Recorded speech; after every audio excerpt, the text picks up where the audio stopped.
Oke, ini adalah tema besar kita di dalam tahun 2022 ini. Santa Teresa, pewarta sejati dahaga Kristus. Dan pada malam hari ini, kita sudah tidak terasa ya, memasuki novena hari yang ke-6. Dan kita akan mendengarkan temanya adalah kasih sejati adalah berserah. Dan hari ini kita akan dibawakan oleh Monsinyur Adrianus Sunarko, OFM. Ya, oke. Bisa dipanggil dengan Monsinyur Adrianus ya, Monsinyur. Bisa. Ya, oke. Jadi sedikit ya supaya kita berkenalan dengan Monsinyur.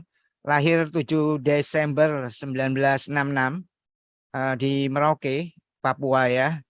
Kemudian ditabiskan sebagai imam itu tanggal 8 Juli 1995 dan oleh Kardinal Julius Dharma Atmaja SC.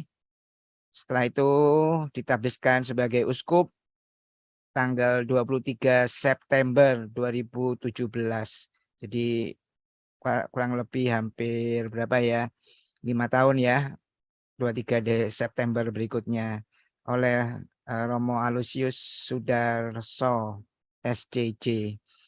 Dan kita bisa berjumpa dengan Monsinyur yang ada di Keuskupan Pangkal Pinang. Dan hari ini kita juga ditemani oleh teman-teman dari Pangkal Pinang. Ada Nova, ada Bu Susilawati, ada Bu Agnes, ada Bu Wi.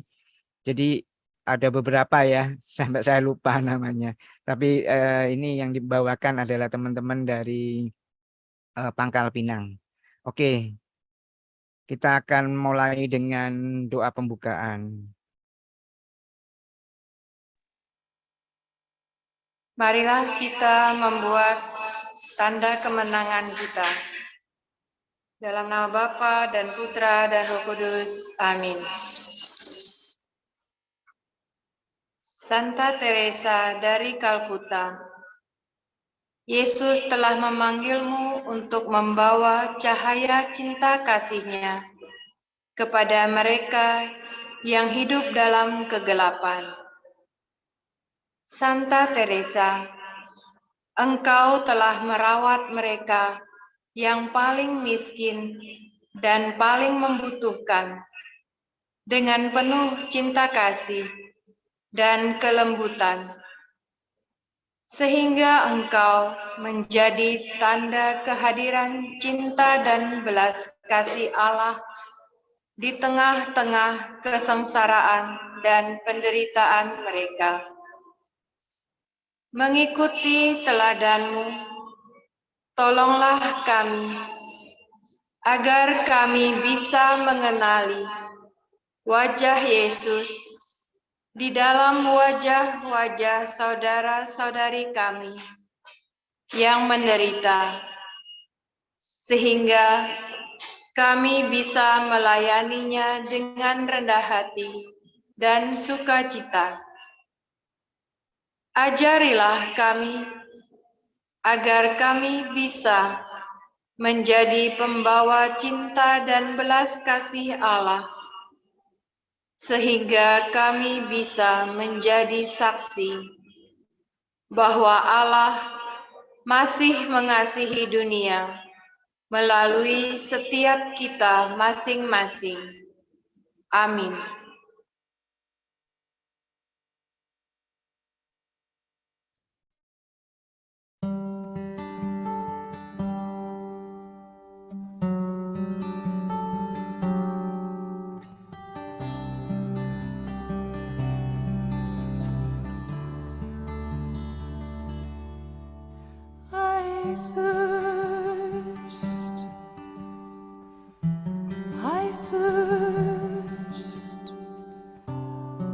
I thirst for souls, come to me.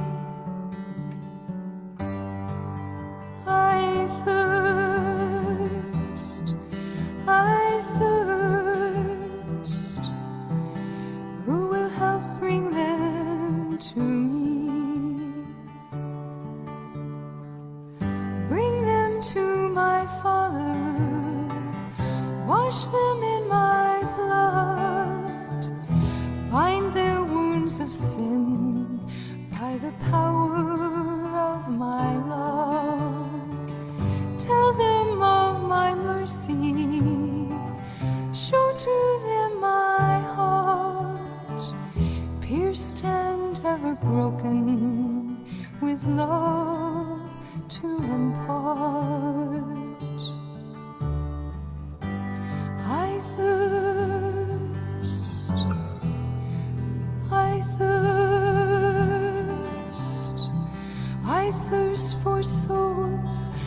come to me.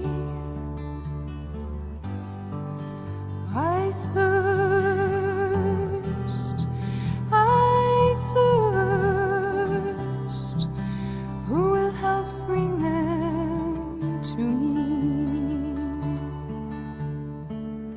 Many tears are falling, souls have lost their way, tired and discouraged, too broken to pray. Will you be my tenderness? All the world will see. I am always waiting. Please come to me. Come to me, all you who labor and are heavy laden, and I will give you rest. Take my yoke upon you and learn from me, for I am gentle and lowly in heart, and you will find rest for your souls.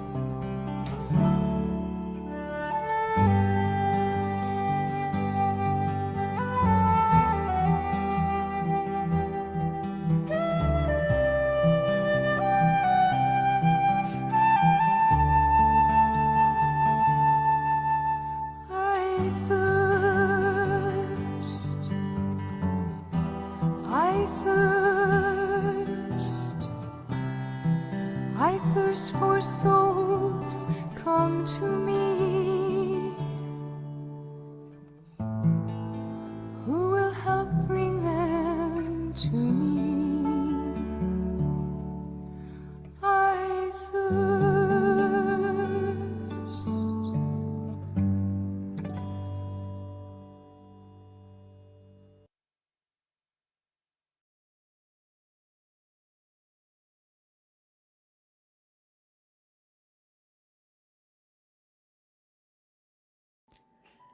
Novena Santa Teresa dari Kalkuta dalam rangka peringatan Hari Santa Teresa dari Kalkuta.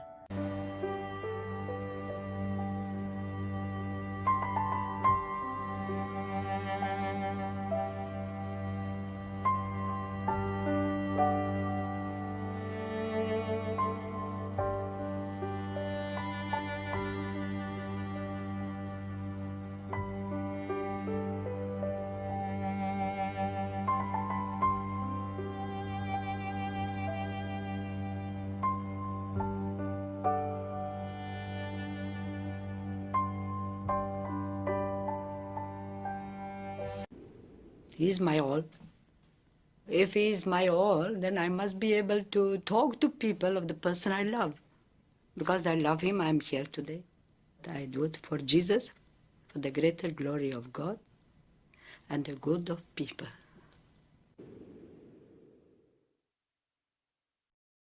Loving Father. He is a loving Father for us all, and always ready to forgive, to forget. He's always there. We don't have to go far to look for him. It's right inside the heart, loving us, calling us, protecting us in tenderness and love. We need lots of love to forgive. And we need lots of humility to forget. Because it's not complete forgiveness unless we forget also. As long as we cannot forget, we really have not forgiven fully. And this is how we hurt each other. We bring the one of yesterday also, and we keep on repeating. That means that we have not forgotten. We need humility to forget. And that's why it's very important to learn humility. And that's one of the beautiful things that Jesus has asked us. Learn of me because I am meek and humble of heart.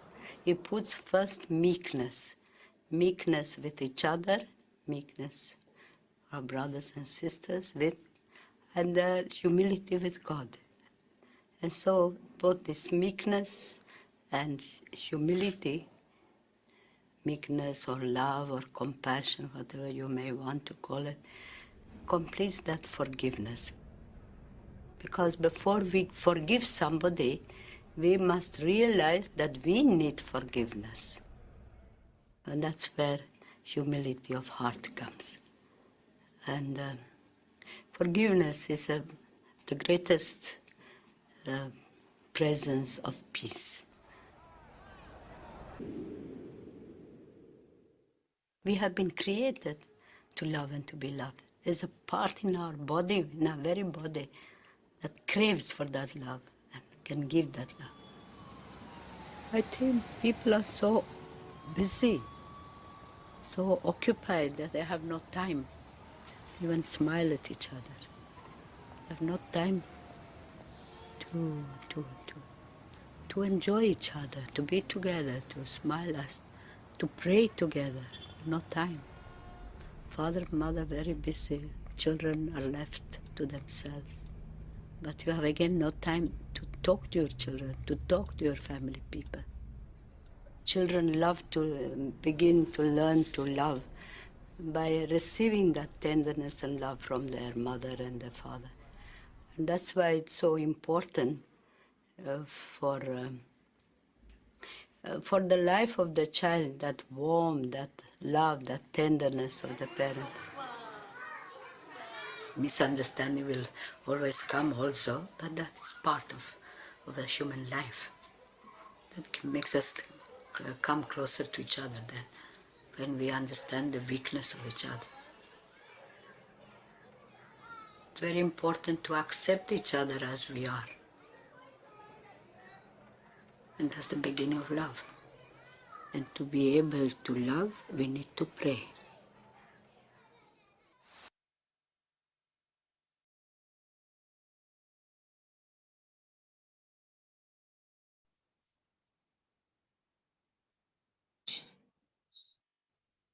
Ya Allahku, aku datang ke hadirat-Mu, haus akan kasih-Mu. Aku menyadari dosa-dosaku, dosa yang kulakukan lewat pikiran, perkataan, perbuatan, dan kelalaian. Aku memberikan cuka ke dalam dahaga-Mu yang menyakitkan. Dengan penuh penyesalan, aku memohon pengampunan-Mu. Melalui Bunda Maria, aku menyerahkan diriku dan segala apa yang kumiliki kepadamu. Aku percayakan kepadamu kelemahan dan dosa-dosaku, kebajikan, karunia, dan kebaikanku. Dengan satu kata, aku menyerahkan sepenuhnya kepadamu, supaya aku dapat berjumpa dengan putramu hari ini dan memuaskan dahaganya dengan lebih baik. Amin.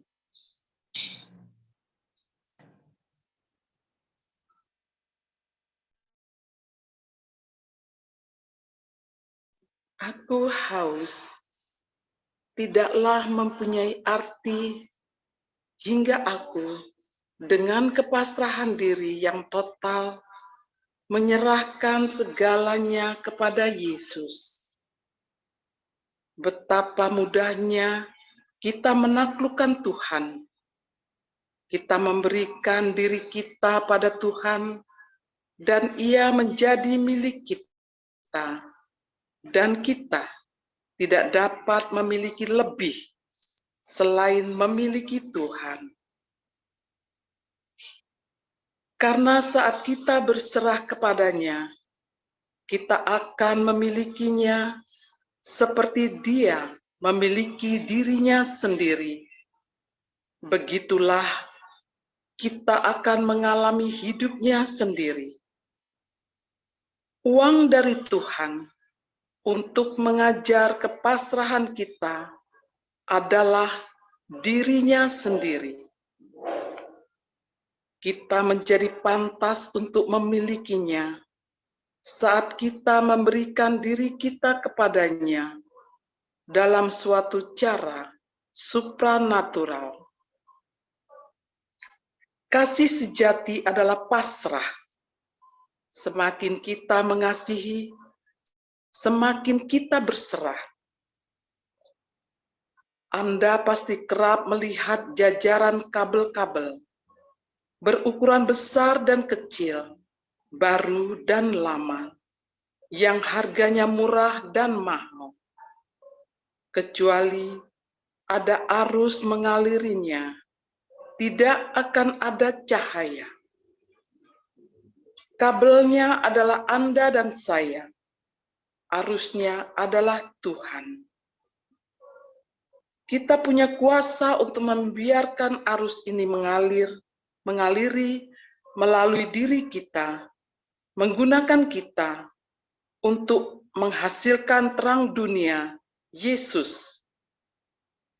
Atau kita menolak untuk digunakan dan membiarkan kegelapan menyebar. Bunda kita adalah kabel yang terbaik. Dia mengizinkan Tuhan untuk memenuhi dirinya sampai penuh. Maka lewat kepasrahannya, terjadilah padaku menurut perkataanmu.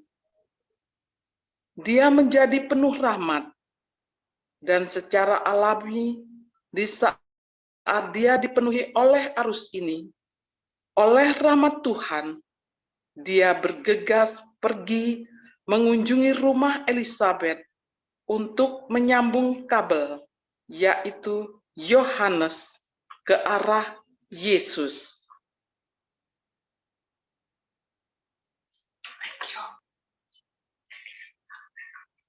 Oke, kita akan mendengarkan renungan dari Monsinyur Adrianus Sunarko. Silahkan Monsinyur. Ya, terima kasih. Saya akan coba menyampaikan bahan permenungan kasih sejati adalah berserah. Saya coba mengulang lagi tadi yang sudah dikatakan dalam doa novena itu, dan memberi garis bawah pada hal-hal yang penting sesuai dengan tema hari ini.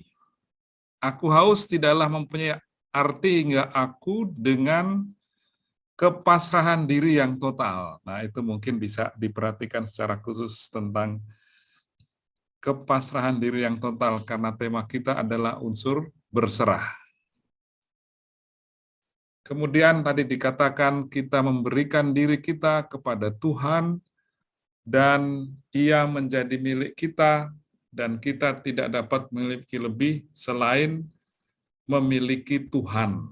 Nah, ini orang yang berserah itu mempunyai hubungan yang dekat dengan Tuhan. Di sini bahasanya memiliki Tuhan. Lalu dikatakan tadi juga karena saat kita berserah kepadanya, kita akan memilikinya seperti dia memiliki dirinya sendiri. Ya, berserah, orang yang berserah kepadanya akan memilikinya. Apa maksudnya ini ya? Memiliki Allah. Kiranya juga itu, berserah kepadanya, memiliki itu berarti bagaimana ya? Dekat dengan Tuhan, punya hubungan yang dekat dengan Tuhan. Karena tadi dikatakan uang dari Tuhan untuk mengganjar kepasrahan kita ya. Hadiah dari kepasrahan kita itu bukan sesuatu yang lain, tapi dirinya sendiri kan, dikatakan begitu ya. Ganjaran untuk kepasrahan kita itu bukan sesuatu yang lain, tetapi diri Allah sendiri. Jadi itu juga artinya relasi yang erat dengan Allah. Lalu sangat terkenal ungkapan Mother Teresa tentang kabel itu ya. Kabelnya adalah Anda dan saya. Kita ini seperti kabel, tapi lalu ada arus, yaitu Tuhan yang mengaliri melalui diri kita. Kita juga di situ supaya bisa arus itu mengalir, harus berserah begitu ya kepada Tuhan. Lalu diberi contoh bahwa kabel terbaik adalah Bunda kita, Bunda Maria. Itulah contoh berserah seperti kabel yang terbaik perumpamaannya, karena dia mengizinkan Tuhan untuk memenuhi dirinya sampai penuh. Maka lewat kepasrahannya dia menjadi penuh rahmat. Khususnya dari pernyataan Bunda Maria, terjadilah padaku menurut perkataanmu. Jadi di situ ada unsur-unsur berserah dibandingkan dengan kabel sehingga arus bisa berjalan.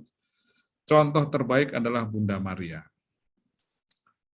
Lalu rahmat Tuhan itu, karena rahmat itu dia pergi bergegas mengunjungi Elizabeth untuk menyambung kabel, yaitu Yohanes ke arus Yesus. Ya, itu mungkin unsur-unsur dari doa novena hari ke-6 ini yang kiranya berkaitan dengan tema kasih yang sejati adalah berserah. Kalau diulang sekali lagi, ada unsur-unsur itu tadi ya, kepasrahan diri yang total, Allah menjadi milik kita. Artinya itu berarti hubungan yang erat sekali dengan Tuhan ya, karena ia mengganjar kepasrahan kita itu bukan dengan sesuatu yang lain, melainkan dirinya sendiri. Yang dihadiahkan kepada kita itu bukan harta, bukan kekuasaan, bukan yang lain-lain, tapi yang diberikan kepada kita adalah diri Allah sendiri. Kalau kita pasrah, berserah, maka hadiahnya adalah diri Allah sendiri. Kabelnya adalah Anda dan saya, arusnya adalah Tuhan, maka kita harus berserah berarti membiarkan arus itu mengalir melalui diri kita. Lalu ada contoh Bunda Maria dan Elizabeth. Ya, saya kemudian setelah membaca ini, pokok-pokok ini, teringat ingin mengajak renungan tentang apa yang dalam kitab suci disebut kaum Anawim atau sisa Israel. Kita mengetahui dalam kitab suci, khususnya Perjanjian Lama, sering dikisahkan bahwa umat Israel seringkali tidak setia, mengingkari janji-janjinya kepada Allah. Tetapi sebenarnya kalau kita teliti membaca kitab suci, tidak semua, memang sebagian besar sering dikatakan umat Allah tidak setia. Dalam kitab suci kita temukan sekelompok kecil orang Israel yang disebut Anawim itu, mereka ini adalah contoh orang-orang yang taat kepada panggilan Allah, yang seperti tema kita ini, berpasrah. Mereka orang-orang sederhana yang mengandalkan kekuatannya hanya pada Allah saja. Selalu ada kelompok kecil ini ya, kelompok Anawim, sering disebut kelompok sisa Israel. Sebagian besar sering mengingkari Tuhan, tapi sebenarnya selalu ada kelompok kecil yang saleh, yang tekun, yang selalu berpasrah kepada Allah. Misalnya dilukiskan dalam kitab Nabi Zefanya, aku akan menyingkirkan daripadamu orang-orangmu yang ria congkak, dan engkau tidak akan lagi meninggikan dirimu di gunungku yang kudus. Nah ini, di antaramu akan kubiarkan hidup suatu umat yang rendah hati dan lemah, dan mereka akan mencari perlindungan pada nama Yahweh, yakni sisa Israel itu. Nah itulah, kalau kita baca, ada selalu kelompok kecil orang yang setia, taat pada Allah, mereka dianggap remeh oleh dunia, tetapi selalu mencari perlindungan pada nama Yahweh. Mungkin kalau bahasa kita ini berserah pada Yahweh. Itulah yang disebut kelompok sisa Israel itu. Mereka tidak akan melakukan kelaliman atau berbicara bohong. Dalam mulut mereka tidak akan terdapat lidah penipu. Mereka akan seperti domba yang makan rumput dan berbaring dengan tidak ada yang mengganggu. Nah, saya membaca tema hari ini terkenang pada kelompok ini ya, kelompok Anawim ini. Mereka yang setia, berpasrah, selalu mencari perlindungan pada nama Yahweh karena mereka orang-orang yang sederhana. Nah, dalam surat Rasul Paulus kepada jemaat di Roma ada juga disebutkan ya, itu jadi dalam Perjanjian Baru juga ada. Roma bab 11 ayat 5 dikatakan, demikian juga pada waktu ini ada tinggal satu sisa. Nah, itu. Menurut pilihan kasih karunia. Kelompok ini, kelompok Anawim, kelompok orang-orang kecil, orang-orang yang tetap setia meskipun lingkungannya tidak setia, mereka orang-orang sederhana, jadi sangat mengandalkan Allah. Berserah kepada Allah. Jadi dalam Perjanjian Lama ada, Perjanjian Baru juga ada. Nah, orang-orang yang tergolong kelompok ini menunjukkan sikap dan perilaku yang rendah hati sebagai hamba, berharap pada janji-janji Allah, taat kepada hukum, pasrah dan berserah diri kepada Tuhan. Nah, kita akan lihat contoh-contoh konkret di dalam Perjanjian Baru. Ada kita temukan tokoh-tokoh yang termasuk kelompok sisa Israel itu, yaitu tokoh-tokoh yang kita temukan di sekitar cerita-cerita tentang kelahiran Yesus. Sakaria dan Elisabet, Simeon dan Hana. Sakaria dan Elisabet orang tua dari Yohanes Pemandi ya. Simeon dan Hana, Yosef, Santo Yusuf, dan tentu saja Maria yang menyebut dirinya hamba Tuhan, seperti yang tadi juga disebutkan oleh Mother Teresa ya, sebagai contoh kabel yang terbaik. Sesungguhnya aku ini adalah hamba Tuhan, jadilah padaku menurut perkataanmu itu. Nah, ini contoh-contoh kelompok itu. Kelompok kecil sisa Israel yang setia, yang tekun. Nah, kita akan coba lihat bagaimana mereka hidup itu ya. Sakaria, Elisabet, Simeon, Hana, Yosef, Yusuf ya, Santo Yusuf, Maria. Misalnya tentang Simeon, contoh orang Anawim itu hidupnya seperti ini. Adalah di Yerusalem seorang bernama Simeon. Ia seorang yang benar dan saleh, yang menantikan penghiburan bagi Israel. Nah, ini contoh orang Anawim itu ya. Benar dan saleh, dan itu yang diandalkan adalah Allah ya, menantikan penghiburan.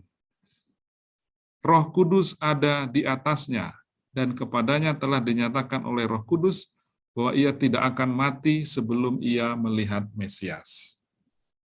Contoh cara hidup orang Anawim itu, Simeon, misalnya ya. Kita mengenal dalam kitab suci nanti dia mengkidungkan kidung Simeon ya, pada waktu Yesus datang 8 hari dan hendak disunat, kemudian dia bernyanyi, sekarang Tuhan perkenankanlah hamba-Mu berpulang, sebab mataku telah melihat keselamatan yang datang daripadamu. Itu kidung terkenal dari Simeon. Hana, ini juga tokoh Anawim ya, yang kita lihat dalam Perjanjian Baru, diceritakan begini, lagi pula di situ ada Hana, seorang nabi perempuan. Ia sudah sangat lanjut umurnya. Sesudah kawin ia hidup 7 tahun lamanya bersama suaminya, dan sekarang ia janda dan berumur 84 tahun. Nah ini, Hana itu hidupnya begini.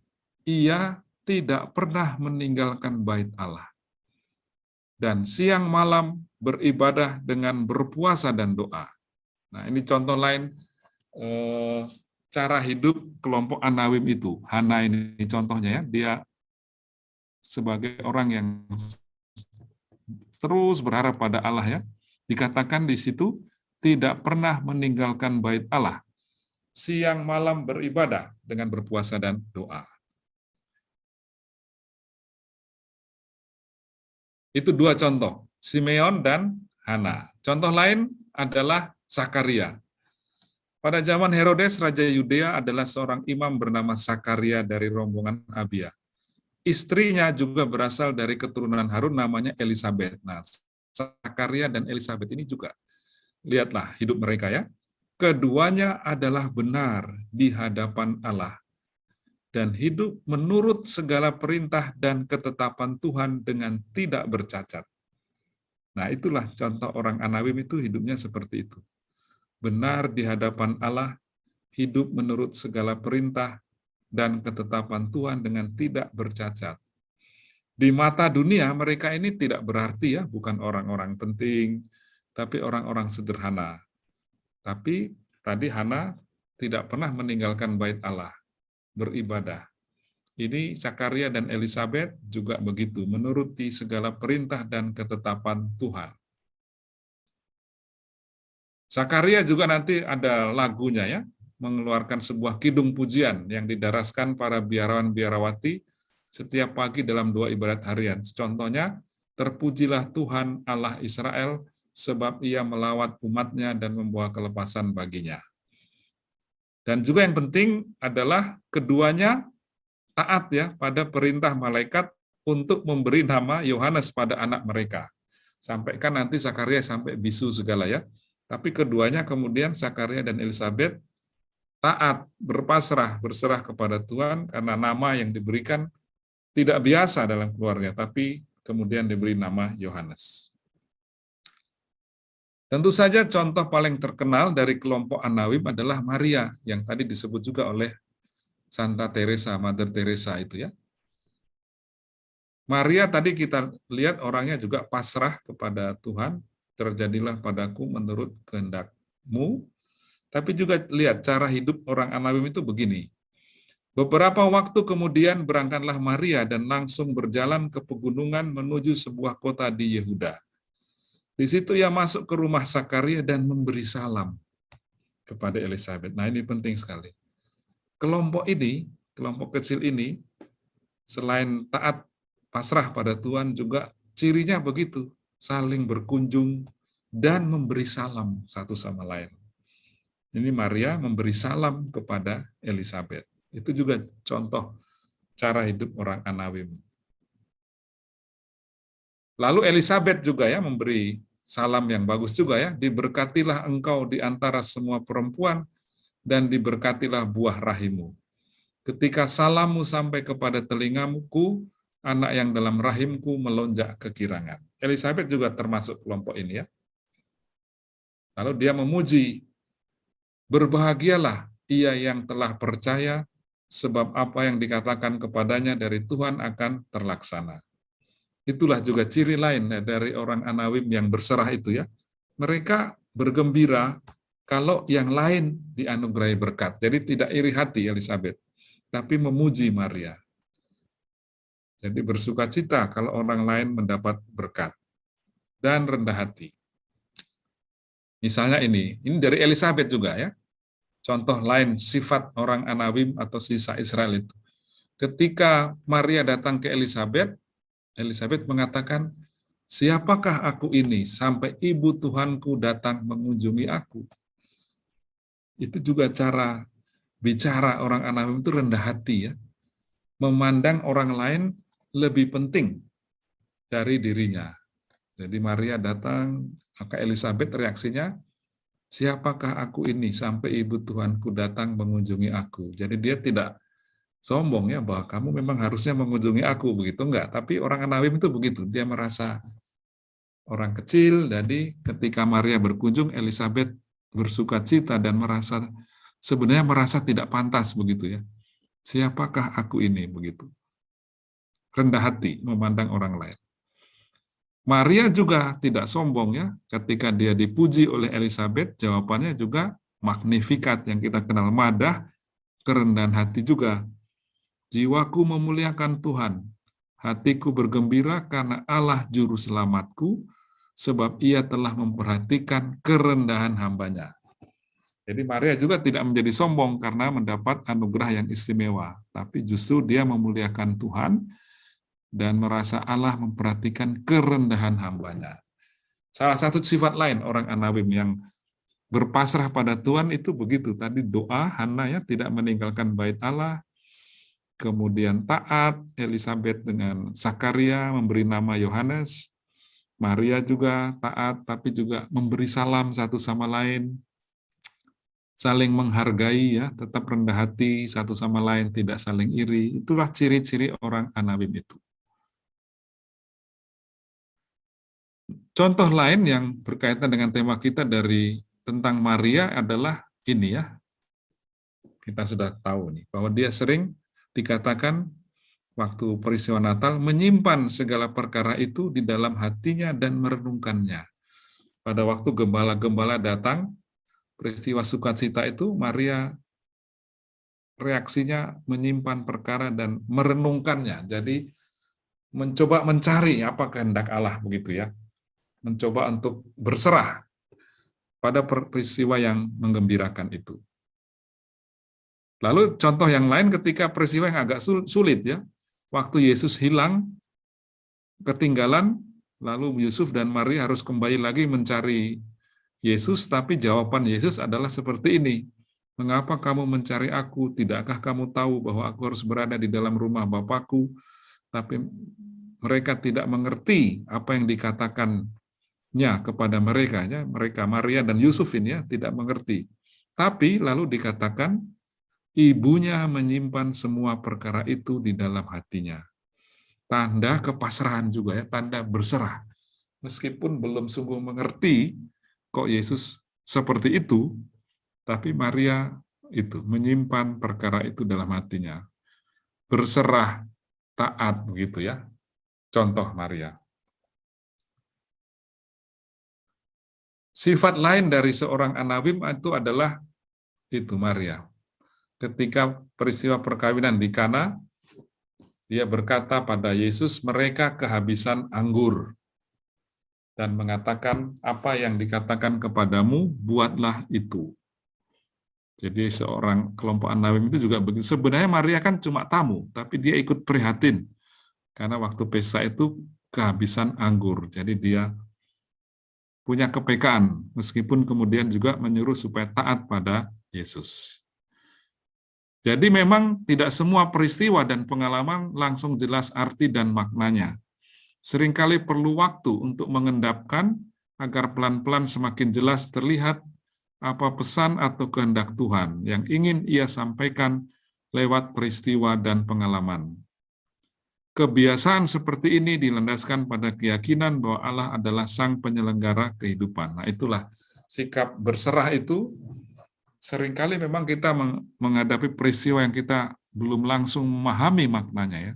Tapi sikap Maria merenungkan dalam hati itu bisa membantu. Dengan kata lain, dengan menyimpan dan merenungkan segala perkara dalam hati, Bunda Maria ingin semakin masuk ke dalam misteri rencana Allah, baik bagi dirinya maupun bagi seluruh keluarganya. Dengan demikian, Injil Lukas ingin menampilkan Maria dan keluarganya sebagai teladan bagi semua orang Kristen yang dengan rela dan gembira melibatkan diri dalam karya penyelamatan Allah. Kasih sejati adalah berserah dalam arti itu ya, tidak hanya bersikap pasif tetapi mencoba memahami meskipun tidak langsung. Semua peristiwa bisa dimengerti. Satu lagi contoh terakhir dari kitab suci tentang orang Anawim adalah Yusuf. Yusuf itu contoh yang bagus karena dia juga berserah dan taat. Karena Yusuf suaminya seorang yang tulus hati dan tidak mau mencemarkan nama istrinya di muka umum, ia bermaksud menceraikannya dengan diam-diam tentang Yusuf ya, tulus hati. Tetapi, nah itu mungkin pertanyaan yang menarik. Coba perhatikan dalam kitab suci Yusuf itu tidak banyak dikisahkan. Tapi seringkali dikisahkan dia bermimpi. Kalau dalam catatan saya 4 kali. Tapi tiap kali, nah ini saya tunjukkan, tiap kali bermimpi selalu dikatakan lalu Yusuf bangun dan taat melaksanakan perintah Tuhan. Contoh yang pertama ini ya. Tetapi ketika ia mempertimbangkan maksud itu, malaikat Tuhan nampak dalam mimpi dan berkata, Yusuf anak Daud, janganlah engkau takut mengambil Maria sebagai istrimu, sebab anak yang di dalam kandungannya adalah dari Roh Kudus. Nah, apa tanggapan Yusuf sebagai tokoh Anawim ini? Nanti sama ya, mimpi-mimpi berikutnya selalu Yusuf reaksinya itu satu aja. Sesudah bangun dari tidurnya, Yusuf berbuat seperti yang diperintahkan malaikat Tuhan itu kepadanya. Nah, itu Yusuf, orang Anawim ya. Selalu taat, nah, berarti berserah juga ya. Dia sebenarnya tadi mau menceraikan, tapi karena diperintahkan begitu oleh Tuhan, Nanti juga dalam cerita-ceritanya selalu bangun dari tidur, lalu berbuat seperti yang diperintahkan malaikat Tuhan. Ini contoh pertama. Contoh kedua misalnya, tentang Yusuf. Konteksnya orang-orang Majus dari timur yang datang menyembah Yesus. Setelah orang-orang Majus itu berangkat, nampaklah malaikat Tuhan kepada Yusuf dalam mimpi. Ya. Ini maksudnya setelah orang-orang Majus itu datang pada Yesus, lalu pulang mereka ya. Setelah pulang, mimpi lagi Yusuf. Dalam mimpi itu malaikat Tuhan berkata, bangunlah, ambillah anak itu serta ibunya, larilah ke Mesir dan tinggallah di sana, sampai aku berfirman kepadamu, karena Herodes akan mencari anak itu untuk membunuh dia. Dalam mimpi, malaikat Tuhan berkata pada Yusuf. Apa reaksi Yusuf? Sama juga. Maka Yusuf pun bangunlah, diambilnya anak itu, serta ibunya malam itu juga, lalu menyingkir ke Mesir. Selalu taat Yusuf itu ya, diperintahkan begitu.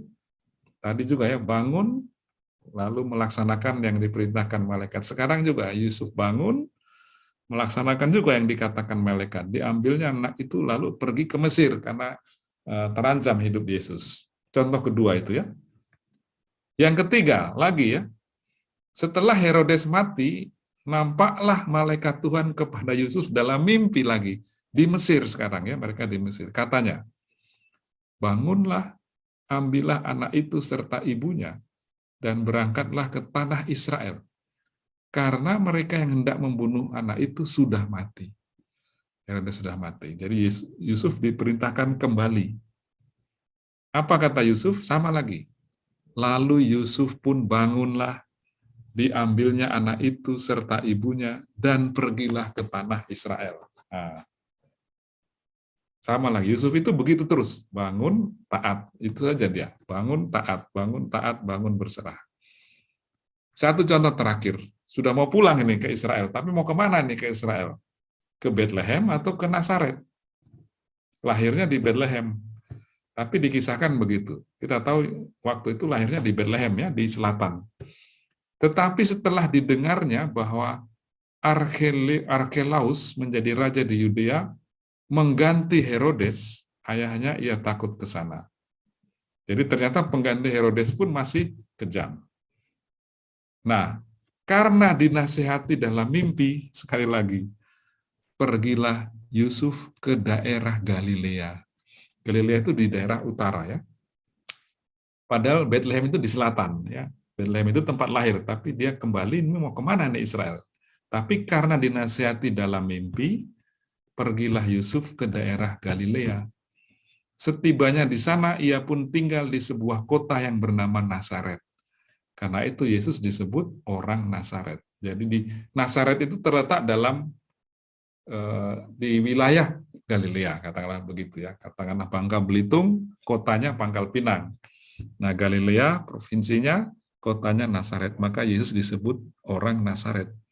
Padahal kan dia lahirnya di Bethlehem. Tapi karena dinasihati dalam mimpi, dari Mesir dia tidak kembali ke Bethlehem, tempat kelahiran, tapi ke Nazaret. Karena Yusuf taat, berserah. Nah, itulah contoh yang dari kelompok Anawim itu, mereka itu begitu hidupnya, seperti yang menjadi tema kita. Mereka pasrah, berserah ya. Dan itu memang tidak berdiri sendiri, tidak hidup di ruang kosong. Artinya mereka bisa begitu oleh karena tadi seperti Hana, rajin berdoa, beribadah, ya, saling memberi salam satu sama lain, tidak sombong, melainkan rendah hati. Maria memuji Elizabeth, memuji Maria. Maria juga memuji Allah karena kerendahan hatinya. Maria juga sering merenungkan sabda Allah. Nah, itu semua membantu mereka untuk punya sikap pasrah. Karena kan seringkali juga ada peristiwa hidup yang sulit dimengerti. Tadi Maria dikatakan sering merenungkan, memikirnya dalam hati apa yang belum dimengerti itu. Nah, ini contoh cara hidup kelompok Anawim yang kita temukan dalam kitab suci, khususnya yang dalam Perjanjian Baru. Jadi cerita-cerita di sekitar kelahiran Yesus itu, Yusuf, Maria, Zakaria, Elizabeth, Simeon dan Hana. Itulah cara hidup mereka. Nah, saya mengambil bahan ini sambil berpikir tentang Mother Teresa. Mungkin kita bisa sebut juga dia tokoh seperti Anawim itu mungkin ya. Kalau melihat riwayat hidupnya, cara hidupnya, juga kepasrahannya, mungkin dia juga mirip dengan tokoh-tokoh itu. Nah, saya ambil satu contoh saja sebagai penutup dari renungan dari buku itu yang kalian pasti kenal semua ya. Ibu Teresa di dalam keheningan hati, renungan Ibu Teresa dari Kalkuta bersama kerabat kerjanya, kata pendahuluan oleh Anne Blakey, Yayasan Hidup Kristiani ya. Untuk melukiskan contoh saja dari hidupnya yang menunjukkan kepasrahan, kepercayaannya kepada Allah, seperti tokoh-tokoh yang tadi saya coba sebutkan, tokoh-tokoh Anawim itu. Nah, dalam buku itu, kiranya kalian kenal juga ya, dikisahkan demikian, atau Mother Teresa mengatakan demikian. Tidak pernah kami menolak seseorang dengan alasan tidak mempunyai makanan, karena tidak mempunyai tempat tidur, atau sesuatu untuk mereka, dan kami melayani ribuan orang. Kami melayani 53.000 penderita lepra, dan tak seorang pun disuruh pergi karena kami tidak mempunyai apa-apa. Jadi Mother Teresa sering bahwa mereka kendati terbatas, tapi tidak pernah mereka itu menolak, meskipun mereka tidak punya makanan, atau kekurangan tempat tidur, dan lain sebagainya. Ya. Di Kalkuta sendiri, kami melayani 7.000 orang setiap hari. Dan jika pada suatu hari kami tidak memasak, pasti mereka tidak akan makan. Jadi kalau tergantung mereka pada para suster ini ya, 7.000 orang di Kalkuta ini, kalau tidak masak ya mereka nggak dapat makanan. Dan pernah pada suatu hari Jumat, pagi-pagi seorang suster datang dan mengatakan, Ibu, maksudnya Ibu Teresa ya, hari Jumat dan Sabtu tidak ada makanan. Kita akan memberitahu orang-orang bahwa kita tidak mempunyai makanan untuk hari ini dan esok. Karena memang tidak ada stok makanan, suster itu mengatakan kita harus beritahu pada orang-orang bahwa kita tidak punya makanan untuk hari ini dan esok. Ibu Teresa mengatakan, aku tidak dapat berkata sepatah pun. Aku tidak dapat berkata apapun kepadanya. Tapi pada jam 9 pagi, pemerintah karena alasan yang kurang jelas menutup semua sekolah pagi itu. Maka roti yang seharusnya diberikan kepada anak-anak sekolah tadi dikirimkan kepada kami dan anak-anak kami, serta 7.000 orang tadi dapat makan roti untuk 2 hari. Ya, tadi seperti kehabisan, tapi tiba-tiba pemerintah menutup semua sekolah, libur, suruh libur, maka rencana makanan roti yang mau diberikan pada mereka dikirimkan kepada Ibu Teresa dan suster-susternya. Mereka belum pernah makan begitu banyak roti selama hidupnya. Tidak ada seorang pun di seluruh kota yang mengetahui apa sebab sekolah-sekolah itu ditutup. Tapi aku tahu, kata Mother Teresa, aku tahu akan perhatian dan cinta kasih-Nya Allah yang halus. Lalu refleksinya, ketergantungan kita pada penyelenggaraan ilahi adalah kepercayaan yang teguh dan hidup, bahwa Allah dapat dan akan membantu kita. Kristus mendorong kita untuk mempercayainya dengan kata-kata ini, apapun yang kamu minta dalam doa, percayalah bahwa kamu telah menerimanya, dan itu akan menjadi milikmu. Santo Petrus juga memerintahkan kita untuk melemparkan segala kekhawatiran kita pada Yesus yang akan memelihara kita. Santo Agustinus berkata, bagaimana Anda dapat meragukan bahwa Allah akan memberikan hal-hal yang baik kepada Anda, sedangkan Ia telah bersedia memikul dosa Anda.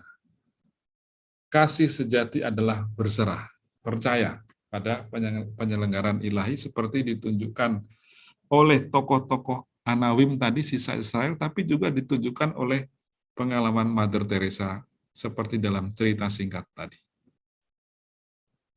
Demikian Bapak-Bapak, Ibu, Saudara-saudara sekalian, renungan yang saya siapkan. Terima kasih. Ya, terima kasih Monsinyur. Kita lanjutkan dengan hening sejenak. Mari kita renungkan. Izinkan Tuhan untuk menggunakan kita tanpa terlebih dulu membahas dan meminta izin kita.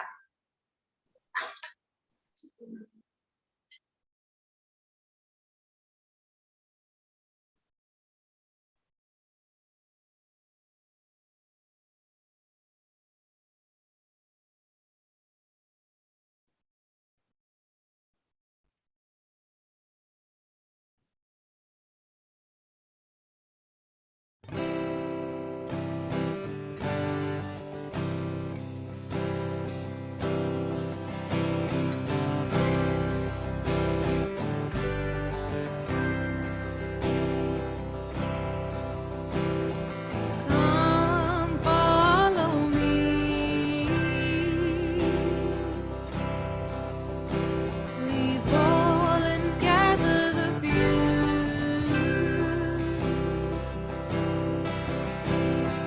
Come live my life. Will you refuse? Will you refuse? Come carry me into the dark of the pole. Come be my light. Come be my love. Come carry me into the darkest of holes. Come be my light. Come be my light. Lord, I am unworthy. This I feel is beyond me. Lord, I am afraid. Is it me that you choose? Me that you choose? Lord, send me your spirit. I am poor. Lord, give me life. Lord, I am small. Lord, help me to trust in you. I'm afraid. Lord, give me life. Teach me your will. Be not afraid, my little one. Do not grow cold. I am with you. Be my fire of love. Be my fire of love. God, carry me into the dark of the pole. Come be my light. Come be my love. Come carry me into the darkest of holes. Come be my light. Come be my love. Come be my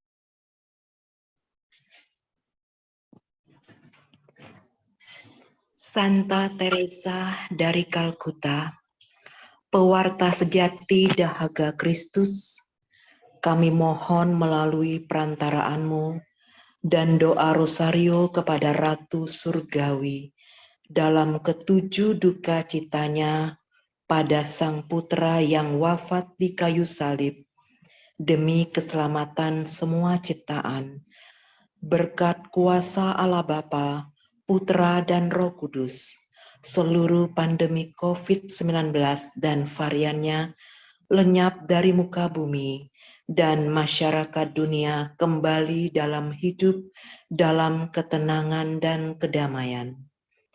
Marilah kita mohon. Kabulkanlah doa kami ya Tuhan. Bagi seluruh umat manusia, ya Bapa, berilah kami iman yang hidup. Engkau telah mengutus Yesus Putramu yang tunggal untuk menjadi manusia sama seperti kami. Ia telah wafat, namun Engkau membangkitkannya. Engkau telah mengutus pula Roh Kudus pemberi hidup, yang berasal dari Bapa dan Putra. Jadikanlah kami berani menjadi saksi-Mu di hadapan sesama kami melalui tindakan kasih secara nyata. Marilah kita mohon. Kabulkanlah doa kami ya Tuhan.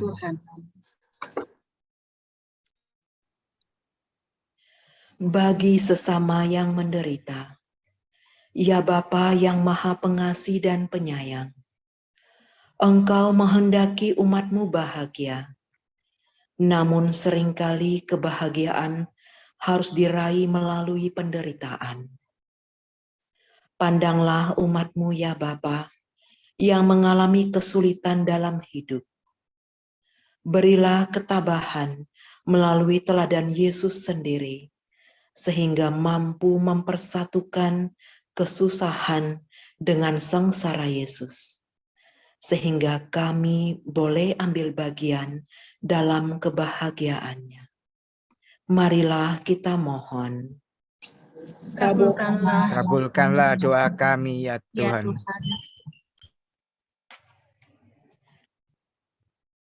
Bagi anggota KKIT dan sahabat ITM, ya Bapa, berilah kami semangat Santa Teresa, agar dengan rendah hati kami mampu menerima orang lain untuk dilayani sepenuh hati dalam kasih. Bebaskanlah kami dari kesombongan dan berilah kami ketabahan, kalau karena nama-Mu kami direndahkan.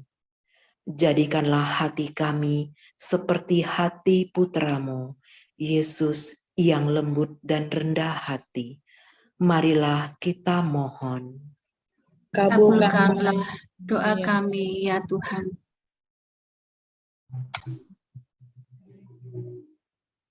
Bagi kami semua yang hadir dalam novena ini, ya Bapa yang Maha Kasih, Engkau tahu apa yang ada di dalam hati kami, keprihatinan, kecemasan, kerinduan dan harapan kami. Kami serahkan semuanya kepadamu, karena kami percaya Engkaulah penyelenggara hidup kami. Melalui perantaraan Santa Teresa dari Kalkuta, kami mohonkan wujud-wujud doa pribadi kami.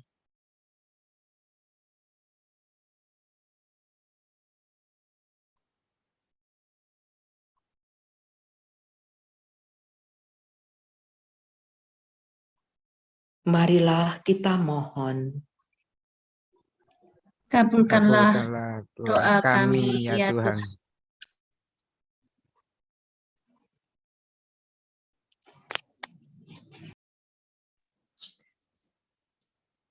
Santa Teresa dari Kalkuta, Engkau telah mengizinkan kehausan cinta Yesus di salib menjadi api yang berkobar dalam dirimu, sehingga Engkau menjadi cahaya cintanya untuk semua umat manusia. Jadilah pengantara kami kepada hati Yesus, agar menyerahkan seluruh hidup kita kepada Tuhan. Ajarilah aku bagaimana mengizinkan Yesus menembusi dan memiliki seluruh diriku, sehingga hidupku juga dapat memancarkan cahaya dan cintanya untuk sesama. Hati Maria yang tak bernoda, sumber sukacita kami, doakanlah kami. Santa Teresa dari Kalkuta, doakanlah kami. Amin. Kita akan mendengarkan ucapan terima kasih. Silahkan teman-teman Pangkal Pinang. Selamat malam. Kami dari kerabat kerja Ibu Teresia Pangkal Pinang mengucapkan terima kasih sebesar-besarnya kepada Monsinyur Adrianus Sunarko yang pada malam hari ini sudah mendampingi kami untuk bertugas membawakan novena Santa Teresa dalam rangka memperingati 25 tahun wafatnya Bunda Teresa.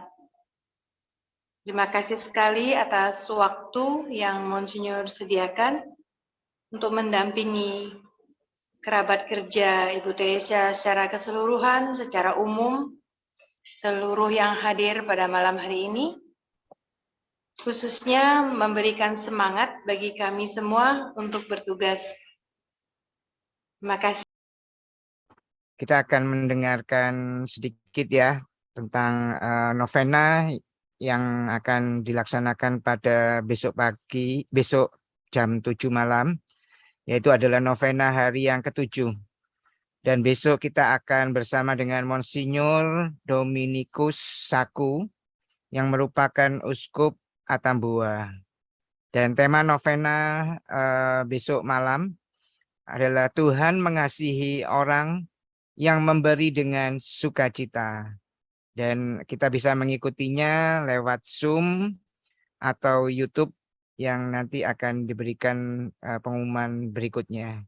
Oke, kita akan lanjutkan dengan mohon berkat dari Monsinyur Adrianus. Silakan Monsinyur. Tuhan bersamamu. Dan bersama rohmu. Semoga saudara-saudara sekalian, kelompok pencinta Ibu Mother Teresa, diberkati Allah yang Maha Kuasa, Bapa dan Putra dan Roh Kudus. Amin. Amin. Amin. Oke, teman-teman bisa boleh mengucapkan terima kasih ya bersama Monsinyur. Silakan bisa dibuka mulai. Ini sedikit pengumuman, nanti semua rekaman bisa dilihat di sini ya, di channel iTrust Movement Indonesia. Dan kalau ada teman-teman yang tertarik, nanti bisa menghubungi Rosa atau Ona yang ada di nomor berikut ini.